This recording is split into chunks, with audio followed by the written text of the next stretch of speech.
Mike, anytime you're trying to bounce back from a game like you Yeah. had the other night, just obviously how you respond and practice the next day is always key. Kind of whatever you. Yeah, one of the things we kept in mind is that,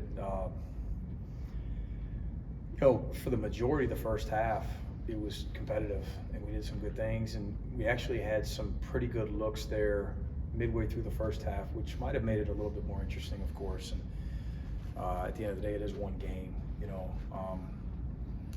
I'm not big in, I'm super proud about a loss, at all. But at the same time, one loss to a team that, again, potentially could make a deep run in March on the road in Knoxville shouldn't define who we are. And we got to respond. That's it. We talk about responses every day in life and in between the lines, and our guys have done a pretty good job of responding to adversity to this point, and I expect us to do the same. Whether that's a win or a loss, I expect us to play hard and execute. And I know it'll be a great environment, and our guys are not quite right now. They're a little tired from practice today, but tomorrow they'll be ready to tip it up. Ask you real quick about Justin. Yeah. Got the starting lineup against Tennessee. Was that just Yep. a more scoring potential, or kind of what was the reason for that? Searching a little bit, the best defensive backcourt in the country, in my opinion, at home. It really pressures the ball. We just decided to go with our best two handlers to give us a chance early on the road in that environment. Who knows? Who knows how we'll go tomorrow? How does he work with Terry as far as the guard position goes, as far as the interaction, communication, and that sort of thing? They're great. We've got really good guys. They all like playing with one another, and certain guys complement certain guys a little bit better than others.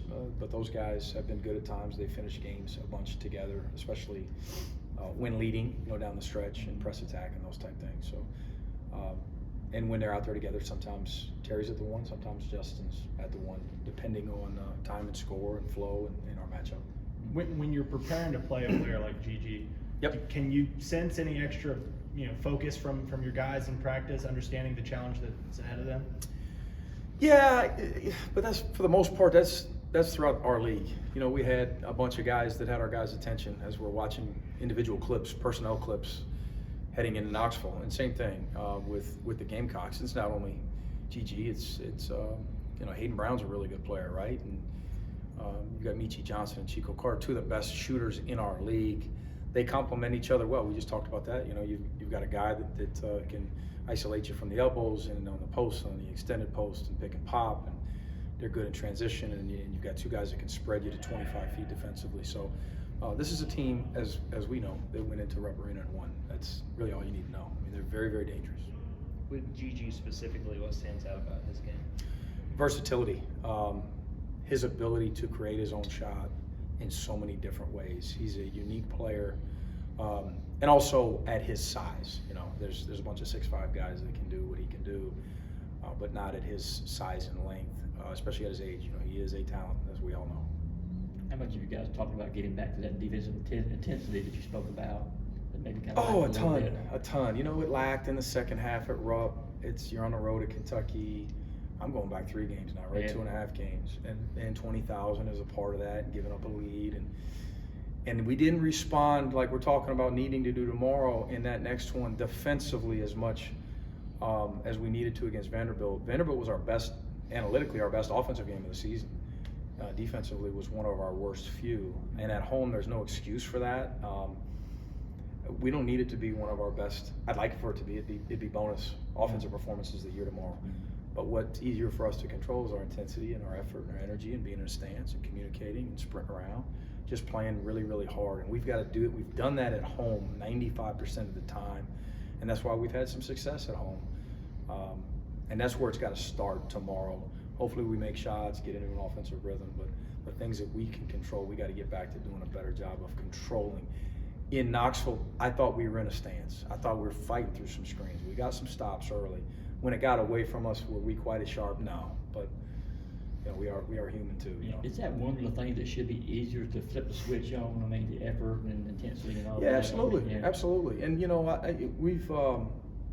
we're coming off a couple L's here, and so it might sound odd to me for me to toot our horn here in terms of this team and what they've accomplished, but we're the most improved defensive team in the country. Like, these guys have laid it down every day on the court between the lines and left a lot of energy and intensity,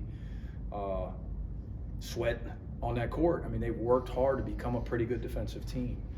We happen to be in a league where almost everybody's elite, you know, but our defensive numbers were upper half of our league there until recently, and we're fighting to, to respond to some deficiencies and get back to some field goal percentage defensive performances, some turnover forcing performances that we've seen from this group in the past. What has it been like to see the success Dusty's had at FAU? Oh, incredible. So much fun. And he's got a great AD. Those guys are family. I mean, his whole staff I'm very, very close with. And Brian, obviously, my brother, who I admire greatly, who's a heck of a hire. Dusty's like a brother. You know, we talk every day, and we had a fun ride together. And I learned, you know, he was my assistant coach, and I learned a lot from him. You know, I'm learning from these assistant coaches too. We're all learning from one another, and he's a great basketball mind. He's a relentless 18-hour-a-day worker. He is addicted to basketball, and but he's a better human being. So huge FAU Owl fan right now. Burrow on. What else, guys?